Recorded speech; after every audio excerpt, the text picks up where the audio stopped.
Welcome to another edition of the Two World Podcast. I'm one of the co-hosts, and my name is Jacob Dotson, and I have with me today my other co-host. I am Barney. And we're so delighted today to have a special guest with us. His name is Lee Miller Matsos. And we invited Lee onto our podcast today because we want to talk with him about the story of his music. Very soon, in just a week's time, Lee will be putting on a concert here in Worcester, Ohio called Metamorphosis.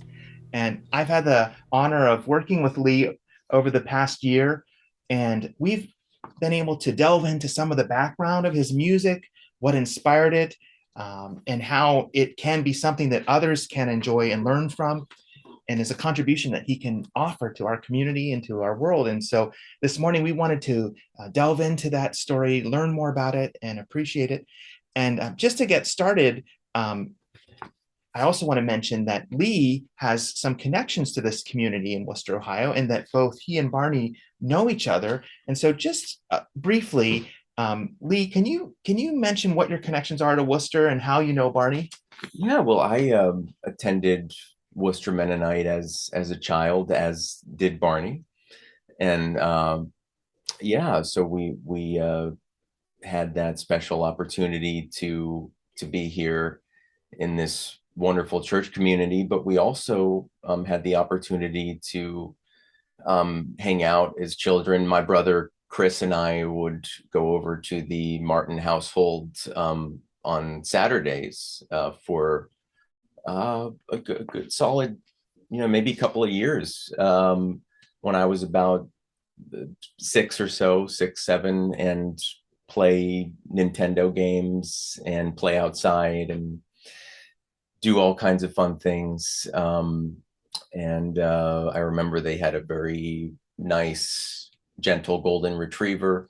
I have all kinds of fun memories of being with the Martins and the wonderful family, Ron and Liz, and just being over there. So I just, it's special today to be here with Barney again after all these years. So. Yeah, when Jacob proposed the idea of having Lee on as a guest today, I was very excited.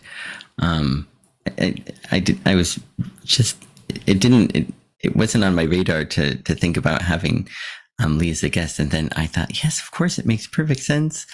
And then when we were talking before we started recording, Lee had this great bit of insight saying how the memories that we have of people are kind of static and kind of in stasis, where they just stay with us, and good memories or bad memories, and then when we see someone again after so long, of course, it's those memories that we have that come back to us right away. And of course, me today, when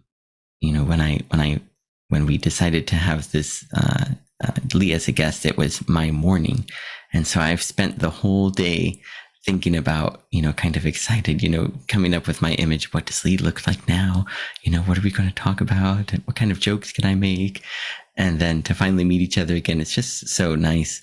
And of course, I remember so many great times of them being at my house, and of me getting to go to Lee's house when he would have birthday parties.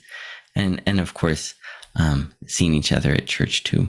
And Lee's fantastic parents, especially, what a great pillar in the church that his mom was, and also at the high school where she taught. And I've heard bits and pieces of Lee's concert, and I'd always wondered what had he been up to, because I knew kind of the path that Chris's life had taken. And so I was always thinking, I remember a picture in the family restaurant that Lee was destined to be president very soon now, according to his dad. So I'm waiting for that. I was wondering, is that campaign going to start soon, or have things gone a different direction? I wasn't quite sure. but to see each other again, for all of the, kind of the images, the ideas that we form in our minds, in the interim, and then to see each other in reality, there's just no there's no way to replace it. That's the genuineness that is so much better than whatever ideas that I thought, that whatever path that we were on. To see each other and connect with each other this way is just so much better and richer. Yeah, it's very cool, and I don't take it for granted, because a lot of times you have these cool connections in childhood, and then you just never see the people again. People go in their different directions, and go all over the world, like you have, other side of the world, and it's just so it's a special opportunity today. So it's really cool. Yeah, definitely, definitely. Yeah. Well, one of the things that I appreciate about you, Lee, is your passion for life. And as I've gotten to know you this past year, that really comes out in your music. And I'm wondering if you could share just a little background of how music became a core passion for you, how you discovered that it was one of the central things in your life that you wanted to pursue. Maybe just a little bit of background there before we explore further the most recent expression with the concert. Yeah. Music, I think in a deep way, from a really young age, I knew that music was important to me. I was lucky to have my parents that um, would take me to things like Frank Sinatra concerts, Sammy Davis Jr. Those are some of my earliest memories, getting to see those legends up in Cleveland. I was lucky to be able to do things like that.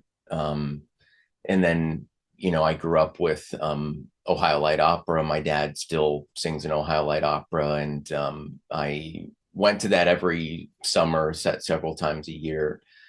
And then being at, in a Mennonite church community where music was important, and then going to Central Christian, where music was just a huge part of the fabric of that community. Music and drama and fine arts is a really important part of what Central is.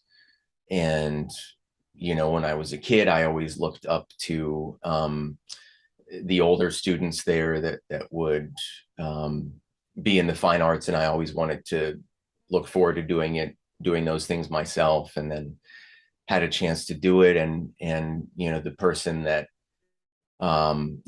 I really connected with on that journey was Tim Shue, who was my choir director in high school, and so excited that he's going to be joining us. He's joining us on this concert. Amazing. And when I first had the vision to do this concert, Tim was the first person that came to mind, and so when he agreed to do it, it was just wonderful, and I knew that it was the right thing.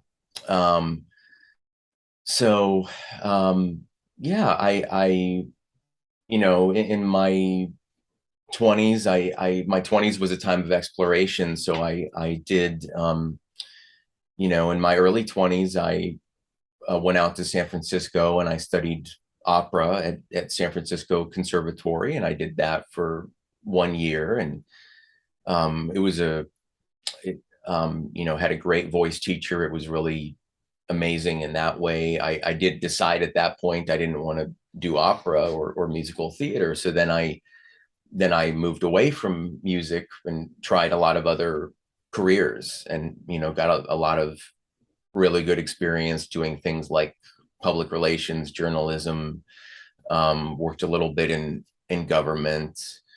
I've worked in grant writing. Just variety of experiences. And then, eventually, though, when I got to my early 30s and started to have some transformation types of experiences, like losing my grandmother and losing my mother in consecutive years. And when that happened, things started to churn up, I think, spiritually, and things started to change. And I started thinking very deeply about, I have this one life, and what am I really here to do? And so I started to, think about the possibility of going back to school for music, but for contemporary music, and started taking steps towards doing that. So that's kind of what brought me to where I am today over the last 4 years. That's what I've been taking steps to do, and I've been fortunate enough to I've had to make it through a number of obstacles to be where I am, ready to do this concert, and hoping that it's just the very beginning of my journey as a musical artist. So yeah. It's interesting to me, the twists and the turns in your story, that you were getting training to be an opera singer, and then you stepped away for a while, but the kind of rediscovery of your passion for music was tied in with some of the huge losses that happened in your life with your grandma and your mother, and it kind of awakened you to the importance of pursuing that again. And so I wonder if we could take a moment to explore that a little bit more. Before we started recording today, we were just asking Lee some of his thoughts about the general themes and the background behind his music. And this theme came up um, of transformation that happens through struggle. And we tend to want to avoid pain and we want to avoid hardship, but sometimes loss and mourning and can lead us to something in life that we were missing, that we didn't see before. And so could we talk a little bit about your journey with grief? Can we reflect a little bit on the impact that maybe, for example, your mother had on you and in this whole journey towards music and where you are today? And so maybe a few of those pieces, and whichever aspect you'd like to start with.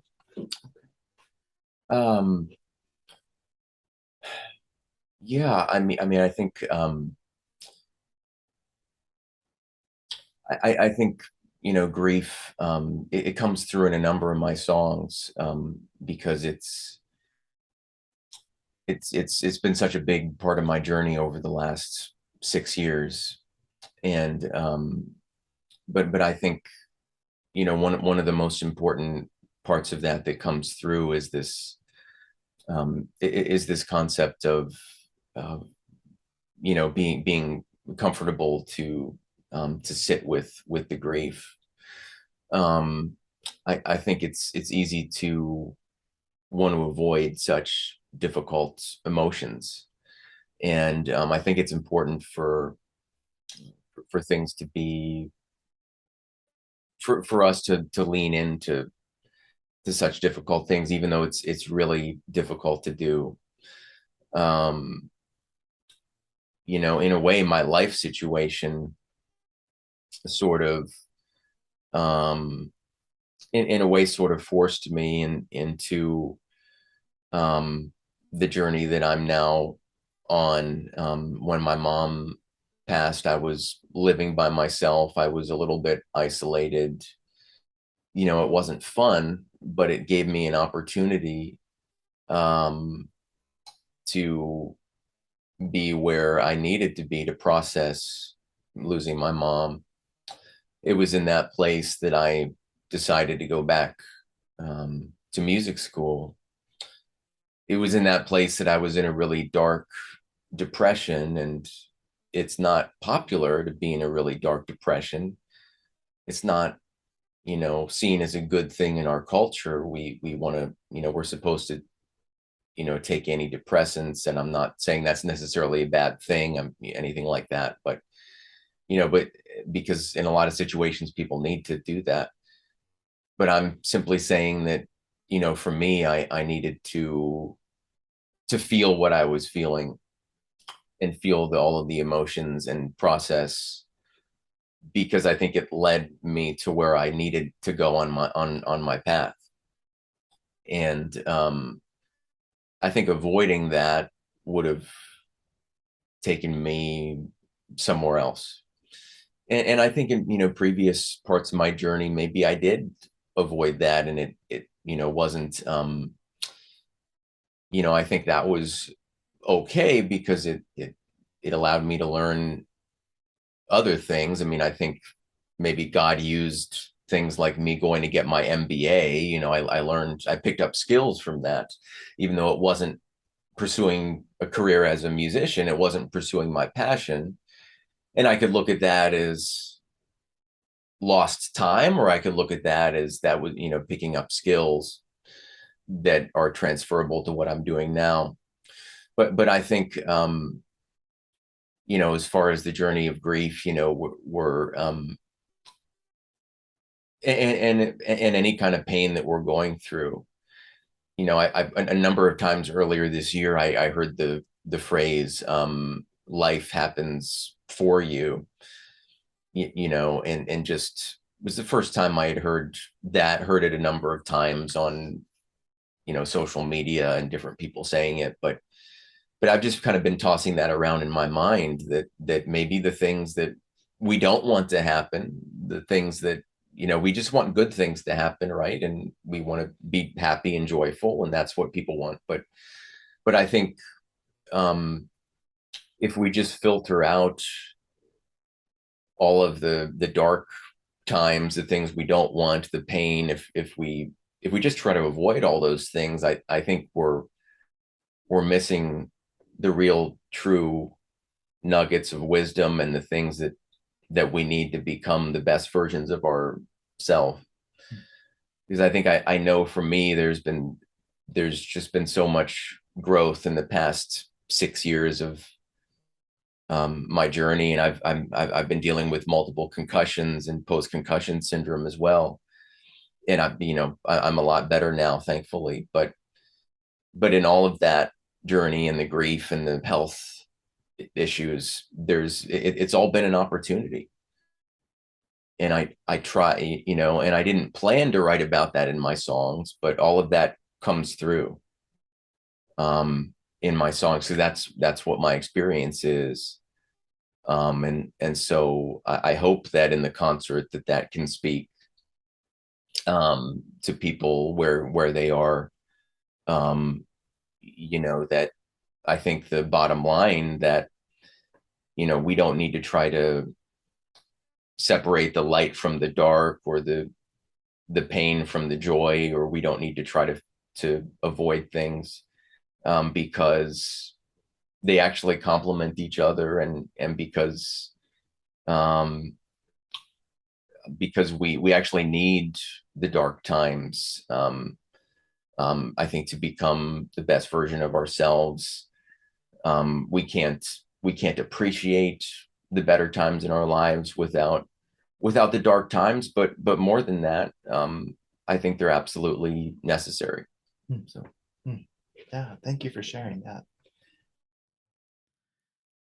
Yeah, one thing that kind of stuck with me when I was listening to your story is, how all of us how the process of dealing with grief, if it's, the loss of a friendship or a relationship, or especially in your case, like the loss of someone who actually passes away. And would you be willing maybe to share a bit? I'm curious about the process when your grandmother and your mom passed away. It sounds like at that point in your life, you had this passion for music, but you weren't necessarily so engaged with it. And then here you have just so much grief that you have to work through. Were you thinking about, or were you doing, were you like trying to sort through and process the grief in other ways initially, and then it kind of dawned on you, or kind of came to you that music was this great outlet for you to work through that grief? Or how was it that you kind of, that this was kind of like a turning point for you to get you kind of headed back toward music? yeah, great question. Yeah, thank you. So yeah, I did, have go through a process with that. I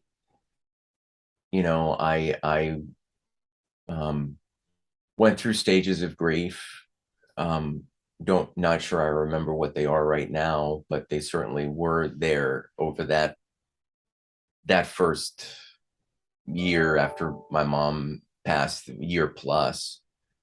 And you know, I had some coping mechanisms, some of them, you know, maybe not the healthiest.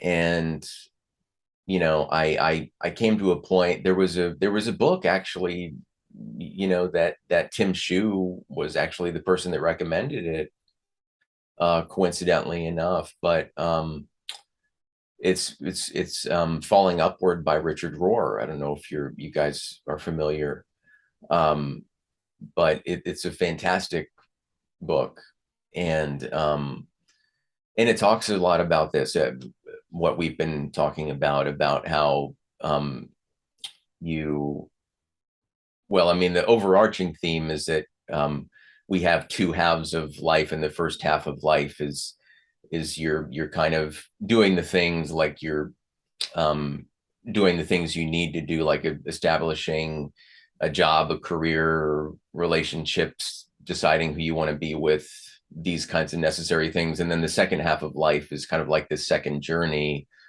where you're kind of doing that thing that you were called to do. And that's the overarching theme. But another big theme is this idea that um, that you're that you know, falling upward, that it takes these intense uh dark night of the soul experiences, and that it's kind of this you know, trampoline effect, if you will, or you know, you just you know, somehow, you know, Richard Rohr says, I don't know why this is true. I wish this wasn't true, but it just seems to be the case. And so, you know, I think, you know, I listened to the audiobook and it was life changing. And I think it was the timing of it, you know, for whatever reason, Tim Shue recommended that book. I didn't listen to it until a year later. It just popped up in my mind. It just popped up in my mind. I need to listen to this book now. I need to read this book now. And then at that very specific time, you know, maybe it was late 2017, early 2018. I don't remember exactly, but it just really hit home. And something else that he talks about was just this idea that when you know that you're on the path that you're supposed to be on, when you know that you're getting into your second journey of life, you're going to feel like there's a thing that you need to do, that you feel like you have no choice but to do that thing. And that's when I knew. That's when I knew in a very deep way. And I kept playing back that part of the CD just over and over again. I would, you know, rewind it and just listen to him saying that you don't have a choice. And it just resonated so deeply, not in a way that made me feel guilty for not doing it sooner, but just in a way that, like, now is the time. Now is the time.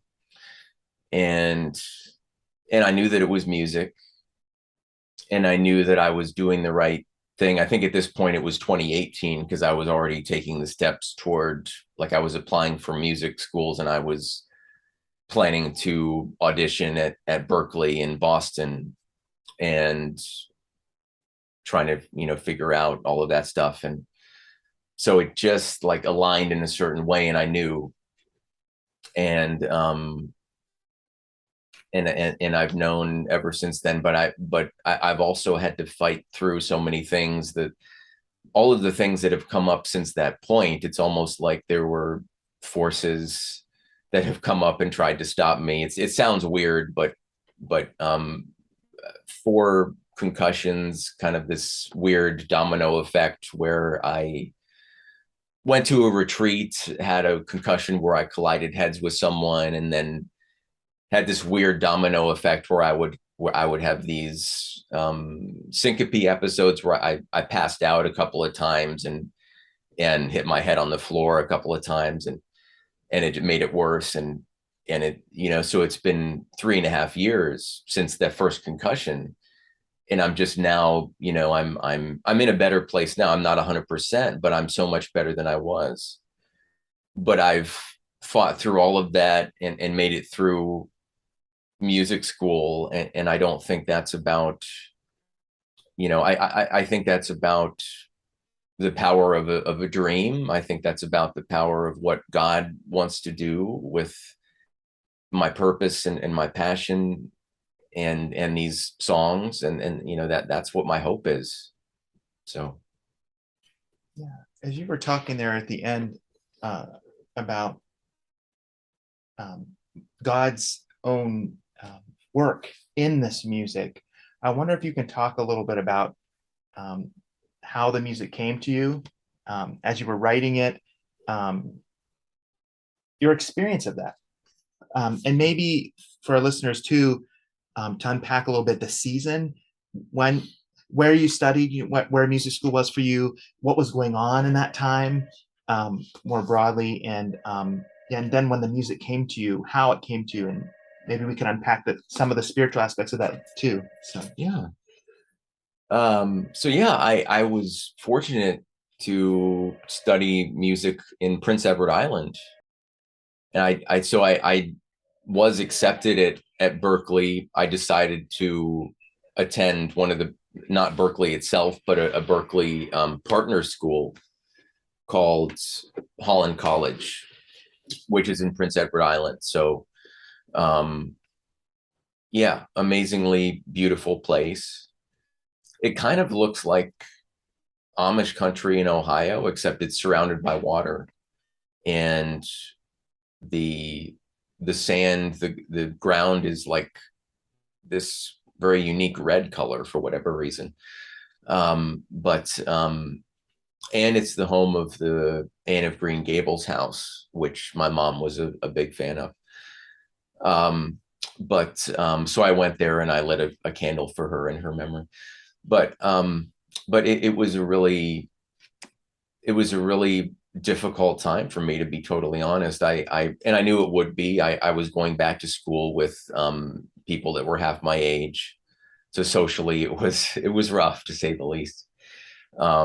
But I studied with some really incredibly talented young people that kind of bypassed the whole singing in the operatic and musical theater style like I did, and just went straight for the pop. And they were really amazing. And it was like a huge privilege to perform with them. And, really had an amazing voice teacher. But yeah, I was hoping that it would be an opportunity just for me to have a platform to get back into music and be kind of like a spark for me to do that. And it did that. Despite the concussions that I was dealing with, despite the COVID situation where we had to go to online classes and I had to deal with the concussions and I was having a tough time looking at screens, and the instructors worked with me, though. They worked with me so that I didn't have to look at screens as much. And they were very, very nice. And I got through it. And, but sure enough, it was like certain pieces came together. I had, the space to finally let these songs come out. It felt like they wanted to come out for a long time. And then in 2020, when we had the lockdown, and, I had a concussion, and actually had my driver's license suspended for 4 months because they had thought that I had a seizure, and I don't think I did. But anyway, there were a couple blockades there where, number one, there was no place to go. Number two, I couldn't go anywhere. So I really, writing music was one of the only things I could do and I wanted to do it, and I had space, and I lived in this little attic with this I lived at my landlord, Kathy's house, and she was just a delight to live with. And she didn't mind me singing and playing music in there in her little attic. Really sweet lady, and talked on the phone and laughed all the time with her friends. And but yeah, I had so many special moments writing these songs. I wrote a song called Mother's Day Weekend on Mother's Day weekend of 2020, and I'm going to share that at the concert. But I think there were one or two songs where I really had these, like, I would call them God moments or mountaintop experiences, where I was literally just, like a little kid again, like, dancing around the room with my arms in the air, just because I knew that I hit on something special. It was like striking gold.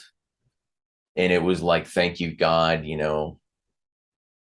and thank you for this song, because again, can't prove any of that, but I'll tell you what happened when I wrote these songs was basically, a melody would come to my mind. I would start playing chords on my 1999 Casio keyboard that my parents probably bought for $90, and it worked for 20 years. And I would put some chords to the melody, and then lyrics would just start to spill out, and I don't know where they came from. And I'm not going to claim to know where they came from. I'm just going to say I think these were God moments. There's a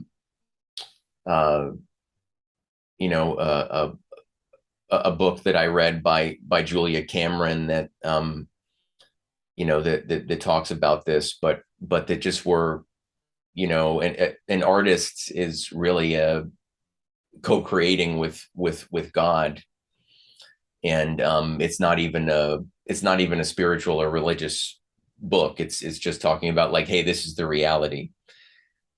You might not even believe in God, but this is just what happens with artists. Okay. And so I had these amazing moments, dancing around this attic. And it was something like I had only experienced a few times in my life, and was pure bliss, really. And I can only hope special things for these songs, just based on my experience of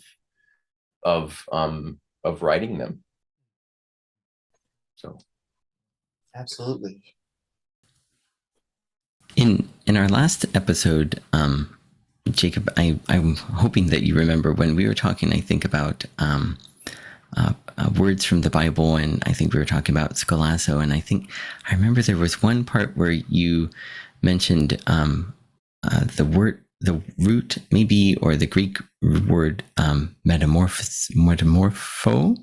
Is that right? And I'm wondering if you could just mention about that again, and then, because I know that that's related to Lee's concert, and then from there, maybe Lee, you could talk a little bit more about how how this kind of maybe react to it a bit, and then how you came up with this metamorphosis as the theme for your, or the title, is it, for your upcoming concert? Definitely. Yeah. So what Barney's referring to there is this passage of scripture from Romans chapter 12, where at the very beginning, Paul writes and says, "Be transformed by the renewing of your mind." And the word for transform there, in English, we would say metamorphosis, and it comes from this Greek word metamorpheo, which is not just about change or subtle change. It's about a thorough, powerful change that happens.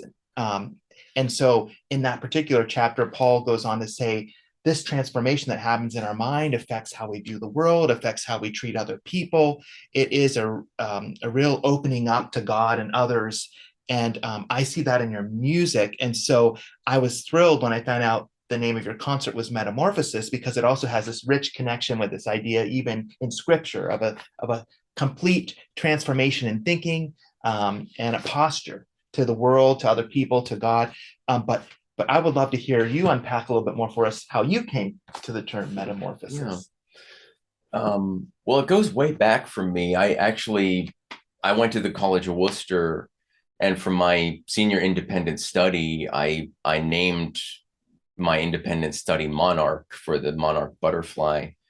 But and my independent study was actually a memoir, which is probably rare for a 21-year-old to write. But I wrote a memoir about just like the summer of 2005 into like the winter of 2006, because it was a special moment in life, and looking ahead to moving to San Francisco and fun things.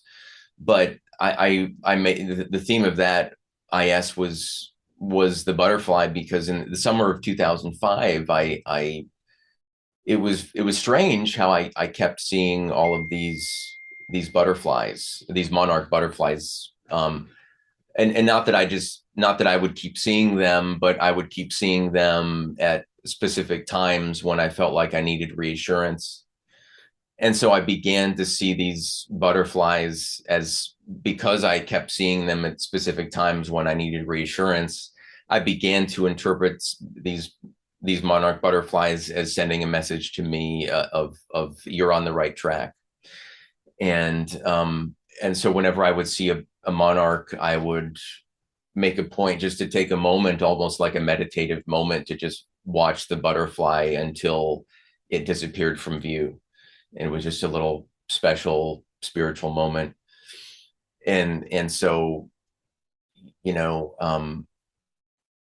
that, that theme, kind of came up again for me at this moment in my life, with all this upheaval, but it's come back in a different way. And I've realized, on a deeper level, the metaphor of metamorphosis and the butterfly, the metaphor on a deeper level for our life, because, I think we're asked to go into the cocoon, whether we like it or not. And I think the cocoon is dealing with, kind of like what Richard Rohr talks about, whether it's, really, really painful experience, the death of a loved one, a physical illness, physical injury, really, really,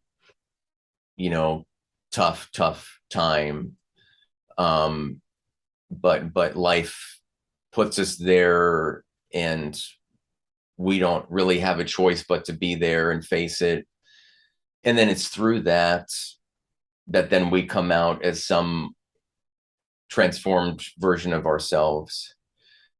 And that's like the caterpillar is, the pupa going into the cocoon. And then basically what happens there is, in nature, is it's just like a complete mess. The pupa it gets broken down, and it just becomes this mass of like broken down cells. And it's like a sticky, painful mess. It really must be an awful thing.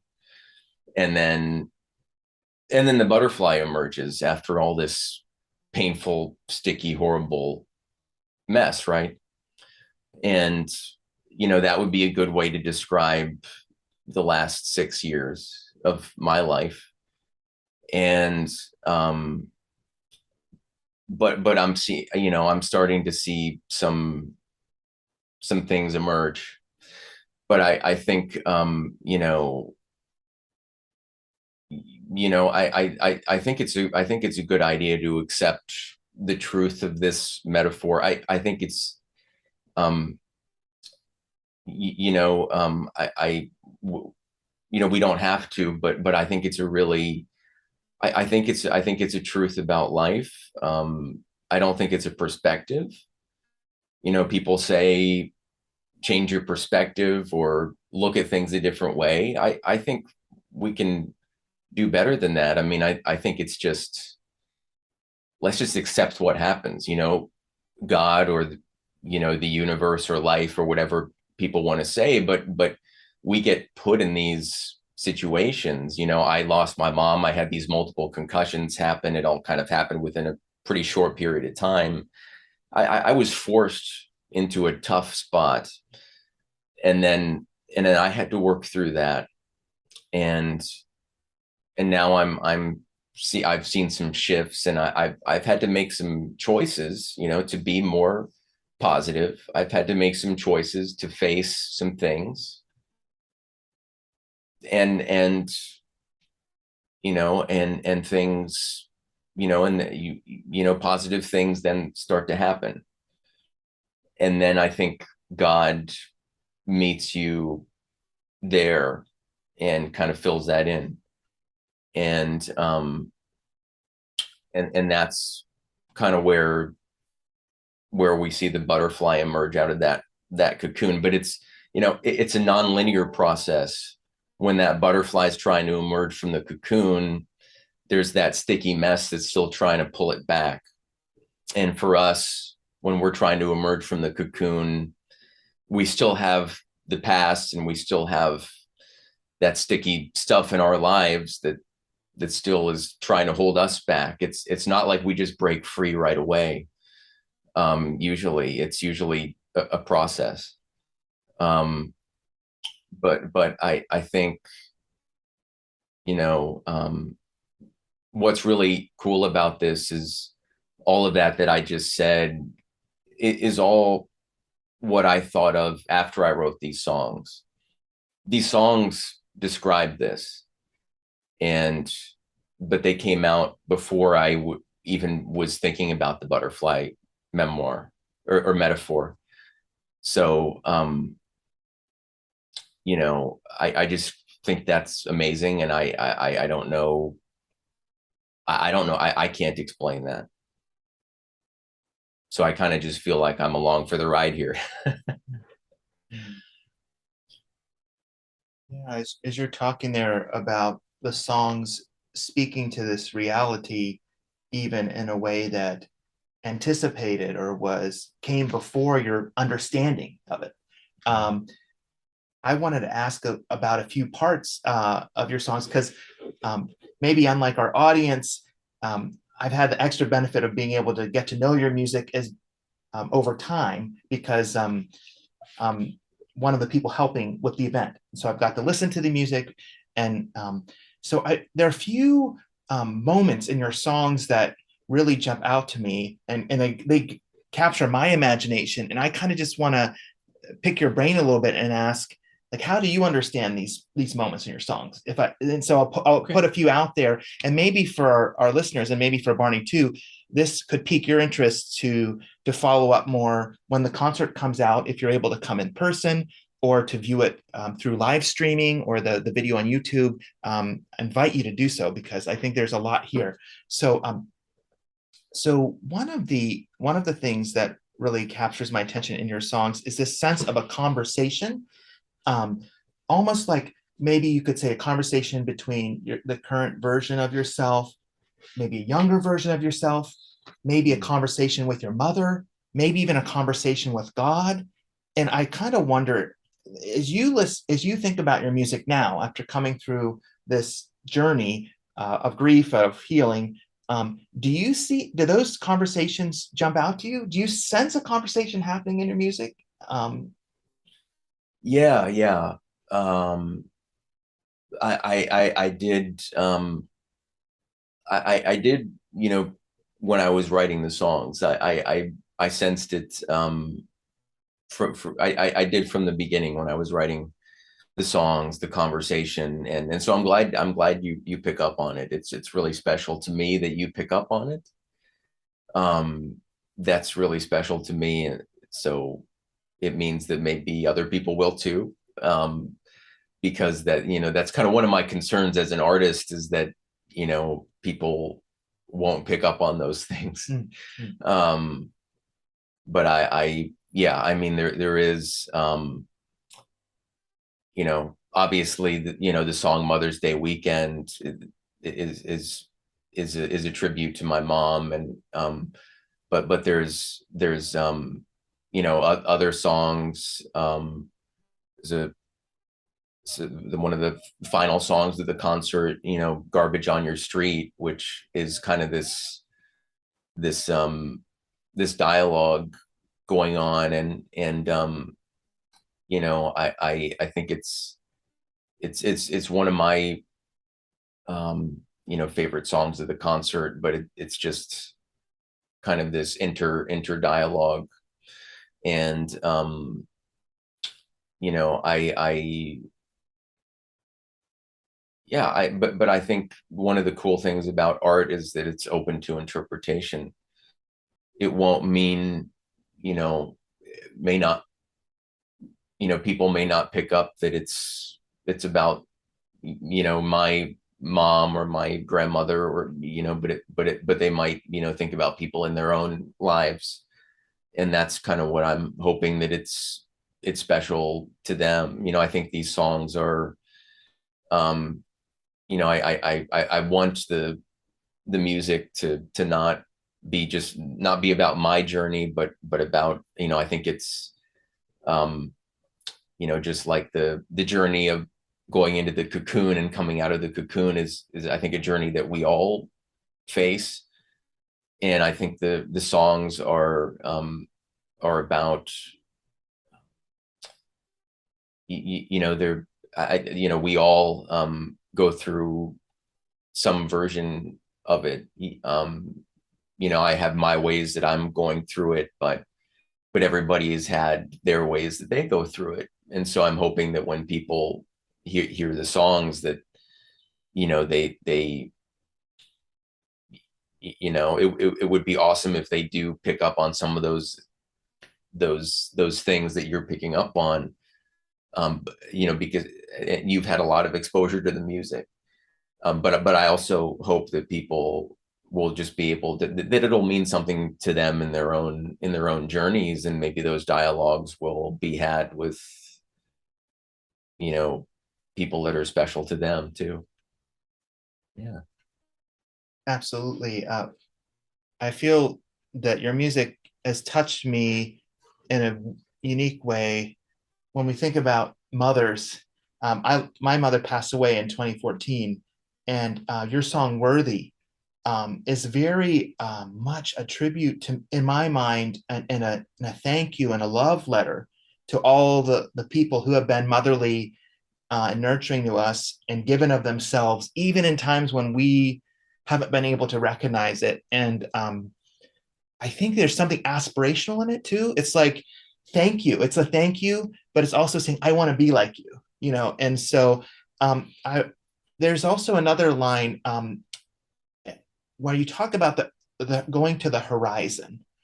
And I think for me, I would love to know what the horizon is for you in that song. But for me, in this regard, when I think of the horizon, I almost think of like the place where beyond where our loved ones are who have gone ahead. Yeah. And I think when I think of the horizon, I can almost see like this sense, and this is language that one of my mentors, Lou Volpe, told me. When I think of my loved ones, my mom, my dad, in that place, I can almost like sense them waving to me. And that's like the horizon for me. As I look, I've had some dreams before of them where they've been smiling or that waving. And in one of your songs where you talk about heading towards the horizon, that image comes up for me. But I wonder, in that song, what did you mean by horizon? Did you know, was there a specific meaning, or was it more a metaphor of moving forward, journeying? Or I mean, so the line is, out on the horizon is a beautiful mystery. If you drift, just drift. So I think, yeah, I think that song is called the struggle, but it's about kind of just allowing yourself, I think, to be in those painful places. And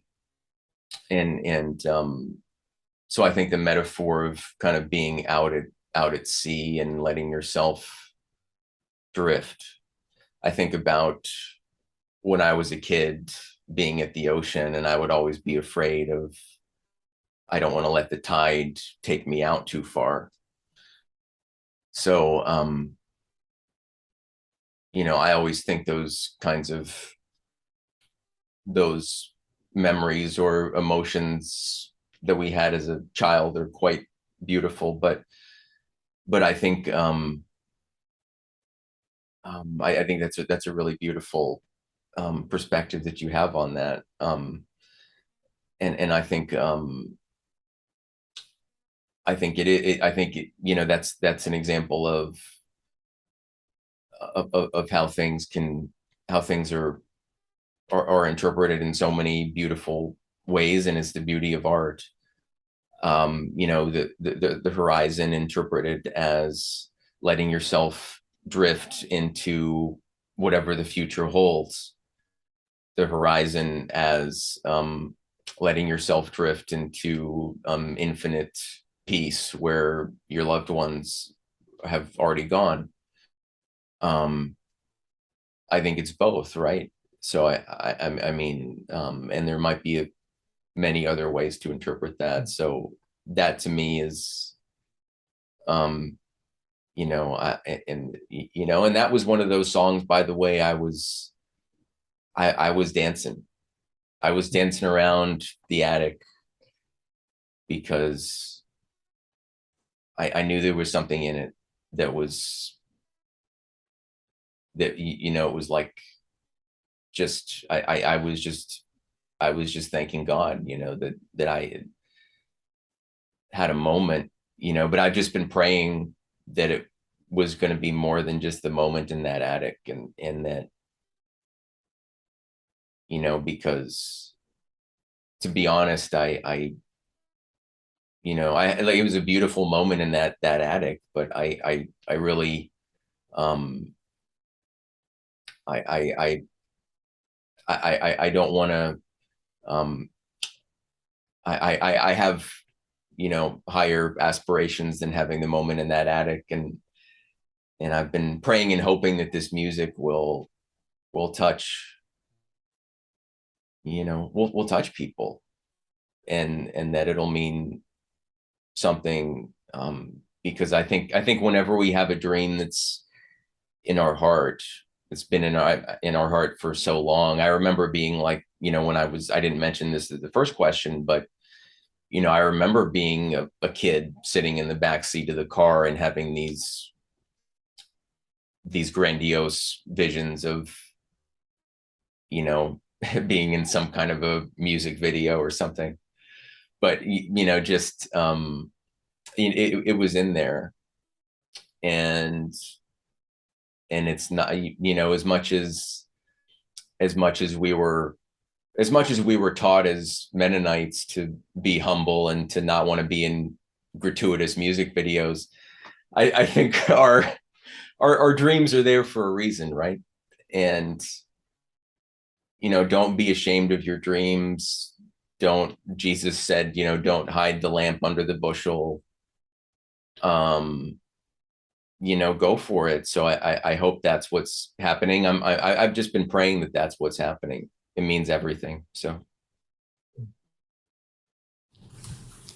yeah, throughout our chat today, you've mentioned like a number of experiences and a number of people who have influenced you, and it makes me want to come back to maybe the something you mentioned at the beginning of, you said that kind of all of this was possible, or all of this kind of got started by you getting back in touch with Tim Shu.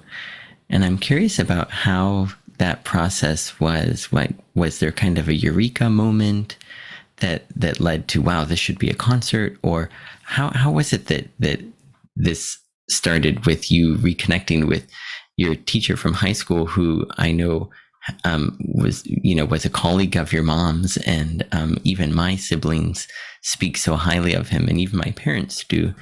And I'm curious about how this all formed from kind of that one reconnection.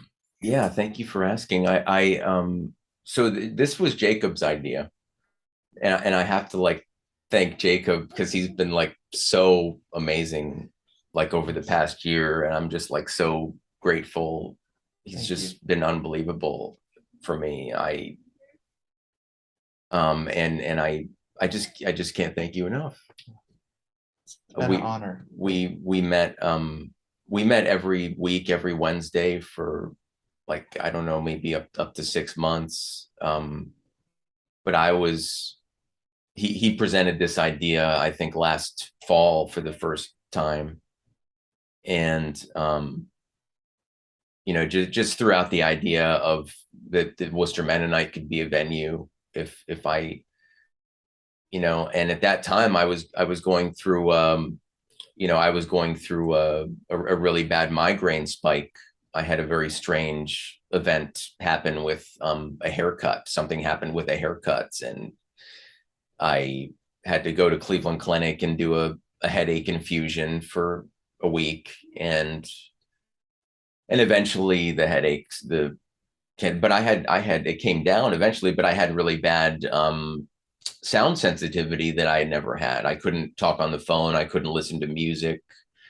I was in a panic, not being able to talk on the phone, do anything around the house other than lay around. I mean, I was in a panic.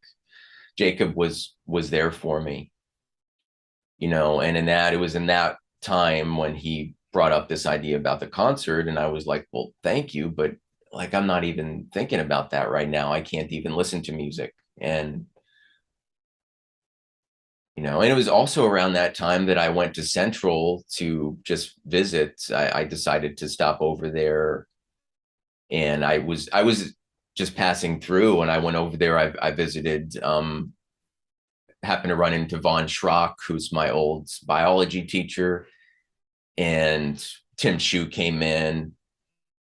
So I saw both of them, and they prayed for me. Just I told them about what was happening with all of my symptoms, and they said a prayer, and just talked with Tim briefly. This was in October, and and then that was it. And then sure enough, I through the doctors at Cleveland Clinic and the physical therapist, and just the grace and mercy of God and all those things, and just I started to get better. And then in January, I think it was January, I woke up one morning and I had a vision, and it was me doing a concert at Worcester Mennonite and with Tim Shue. And it was this grand vision, and but it was, I just, all the emotions came pouring out. And so I think I was talking to Jacob either like that day or the next day, but I told him, and I said, we need to do this. I mean, I pretty quickly got very serious about it. And so, I still had trouble looking at screens. Jacob reached out to Tim for me. We were crossing our fingers that Tim would say yes, and sure enough, he did. And then it's been just a process since that was, I think, in March or April, but it's just a process of other people have come into the fold, and Jacob and I recorded demos for 17 of my songs. We did that over the course of about 5 months or so. And right here in the sanctuary, and they, yeah. So anyway, we have 17 demos, but and so I'm grateful for that too. And now we're a week away, and I got a drummer coming in from Cleveland, and I've reconnected with friends from Central, and people that are, it's just all these people people that, new friends, old friends coming together, people that I never would have expected to support me and help me with this, and just at the right time. And it's really just incredible. It's incredible. So I just, I don't know what to expect next week, but I do hope it'll be a good turnout. And if you build it, they will come, they say. But I'm just, I'm just preparing and trying to make it as good as we can make it.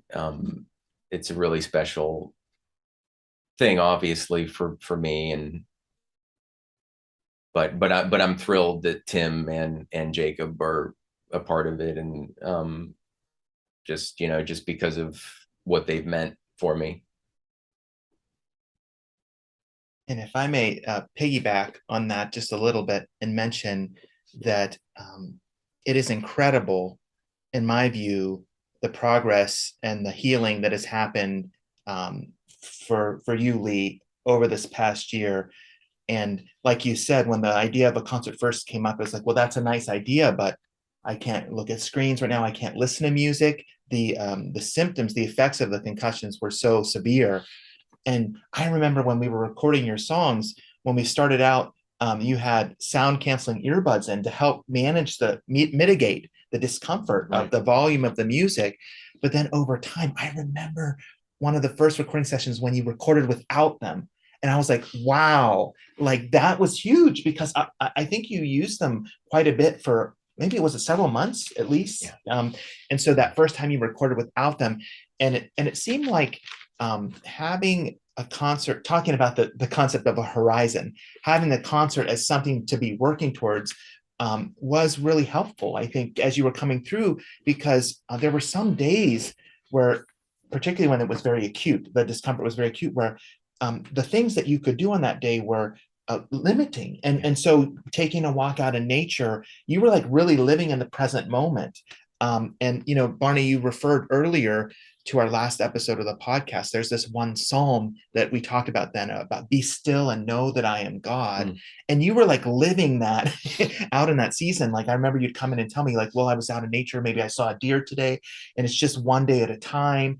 And I was living it because I had no choice. Right. Yeah. You didn't have a choice. It was incredible. Yeah. But then you kind of, the part of the metamorphosis, you start to open up to it, I feel like, and let that pace of life speak to you and shape you, and to see you come through that. And now to be approaching the concert, it feels like a consummation of this journey that's been building towards this this moment. And so I'm so grateful that it has opened up in this way. And so for me, when I look at the concert, I like look at it through the lens of this journey of healing, and what I see is God's presence in the midst of it. So when I anticipate the event, I do so with great hope. I know there's still a lot to get done logistically, but I have this underlying sense God's not brought you this far just to stop here. That God is going to bring you all the way through, till that vision that you had that is realized. And so that's just something I wanted to add. But thank you so much for your kind words. Absolutely. And it has been an honor working with you, Lee. And they say when you walk along with another person, you often get more than you give, or you receive things that you would never have imagined. And getting to know your story, getting to know you and your music, it has touched me deeply. So I'm so grateful. That means a lot. Yeah, absolutely. Absolutely. Yes. So Barney, are there any other questions that you would have for Lee before we close our time? Yeah, I think that we would just really like to thank Lee for making time to come with us to visit us today and be on the show. And it has been just a really special journey for me, just this little bit of time that we've been able to be together and hear a lot of the things that have happened to Lee and that he's been through, hear about the positives and the negatives. And he reminds me of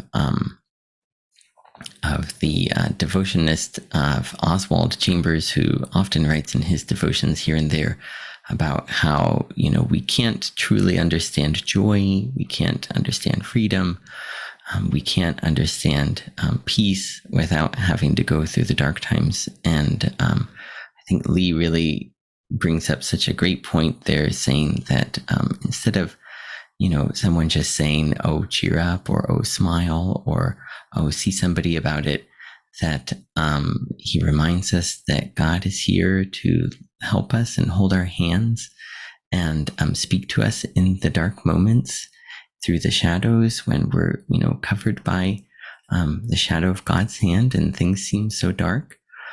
And I hope that all of you out there are as excited about this concert as I am. I'm certainly going to make time to dial it up on my TV and watch along and force my family to sit with me.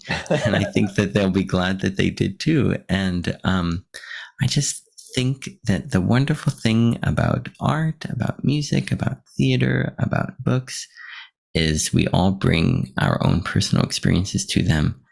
And we get to touch a little bit, especially through for performances, we get to touch a little bit of what the artist is intending and take what we have from ourselves and add it to that and come up with a new experience. And so I certainly hope that for those of you able to, please go ahead and attend in person. And otherwise, should we just mention real quick the details? Is that okay? Related of course. To the concert? Yeah, we know it's next week, but yes. Would you want to say the time and date? And yeah, so it is going to be Friday, September 9th, a week from today at 7 p.m. Eastern Standard Time. Mm-hmm. I don't know what that is for you off the top of my head. I was going to say that's 8 a.m. 8 a.m. here Saturday morning. I'll be there. There you go. Yes. There you go. If you're in Japan. So a nice little morning concert. But yeah, it's so and there will be a live stream through the Worcester Mennonite Church YouTube page. Right. The link is already live. It's already available there. Right. And on Facebook, I know you posted it on Facebook. Right. And there will be a recording as well on the Worcester Mennonite YouTube page as well. Mm-hmm. And, yes. And we are asking if people are able to RSVP through Eventbrite. There's a way they can search for the concert. Do they just search for Metamorphosis, a concert of healing and hope? Is that the? Yes. Okay. Yes. You can search Lee Miller Matsos, Eventbrite, Metamorphosis, any of those things. It's also it's listed on Google too, so it should be fairly easy to find. And important to mention too, we're also taking a donation for MCC's Ukraine emergency response as well. So please, if you are able to donate and help with that, if you're able to make it, a really good cause. Yeah. Absolutely. And just to clarify, yes, the concert itself is free, but all funds that will be taken are for this fundraiser. And then are there ways that people can find you on social media? Are there some things that we should throw out there where people can find? Yeah, I do have a Facebook page. You can follow me there at Lee Miller Matsos. Actually, you kind of put me on the spot there because I I'm not used to throwing out my social links. No problem. But yeah, I've got you can find me on Instagram. You can find me on Facebook, Twitter, LinkedIn. So yeah. Great. And is it okay to also mention a thank you to a few of the other musicians who are helping? I know from the College of Worcester, Tony Shreve, is that? Yeah. Tony Shreve, who's my accompanist from the college back in the day. She is going to be helping out. So we're thrilled to have her. Jen Kimbaum from Worcester Mennonite is helping out with violin. Mm-hmm. Rachel Miller, who's my friend from Central, who graduated just a year behind me, but she's helping out on violin and with background vocals. And Chris, yeah, from Cleveland. From Cleveland. Yes, and helping out as the drummer. So yeah. Yes, and it has been a real joy working with them. We had some also during our practice time leading up to getting ready for it. We had another musician help us with the practices too, Jeremy Clevenger. And so it's been nice to work with other musicians, and it's like so exciting too. Lee, you made the comment the other night to the drummer, like for you, certain portions of your music, when you hear it with a certain instrument that you've envisioned in your mind, but when you hear it for the first time, realize how satisfying that is. So that was so neat with the drums the other night when he came in. But anyway, thanks for letting us do that, Barney. We just wanted to put that in there. We'll put it back to you now for the close. Yeah, we should have done that first. Yeah, because it's important to get that, since this event is live event and it's next week, and we're hoping for as many people as possible to interact with it in that way.